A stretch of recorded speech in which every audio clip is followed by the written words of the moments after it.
this is Mike and Judith's vlog, and today's video, guys, is kind of different. Okay, so I'm gonna show you what's inside on my bag. Ano pausong loma. So what's inside on my bag? So you will see what is inside on this bag. This is the one that I used to carry all the time, and I'm gonna show you what's inside on this bag. So without further ado, please don't forget to subscribe my channel, guys, so you will see lots of kiggle. So yun, I'm gonna show you what's inside on this small bag.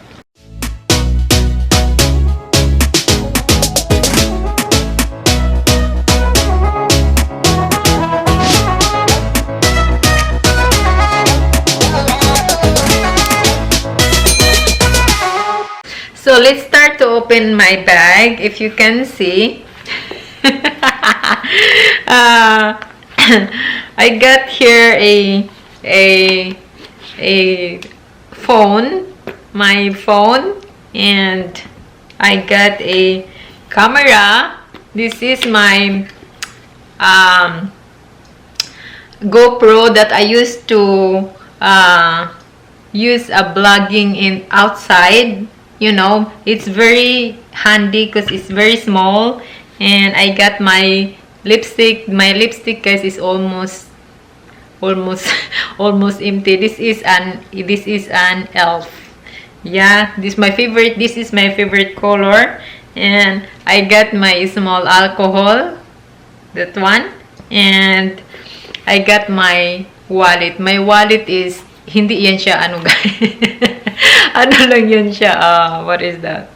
Hindi yan siya mamahaling wallet, mumurahin lang yan. But I like this one because very small. I can carry, put on my pocket, on my pants, like that. And of course, I have a face mask. And here, I have a this one, and I have a cash. $1 cash. And I have some cards here. and I have, what is inside here? Toothpick. I have toothpick and my very old rosary. So yan lang siya, guys. That's all. Yan. So that's all inside on my bag. Because there are too many people are curious what is inside on my bag.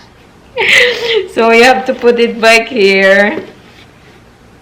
Yeah, that's inside my bag. I always have a toothpick in my bag, just in case, you know. And this one also is always inside on my bag. And I have this face mask also, because sometimes I forgot to grab face mask. And of course my lipstick and my phone.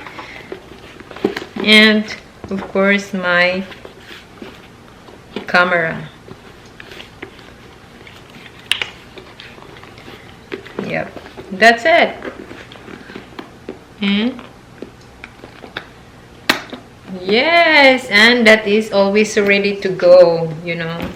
So I'm gonna show you how I wear the bag. Okay, are you ready? This is how I use my bags. You can use like this.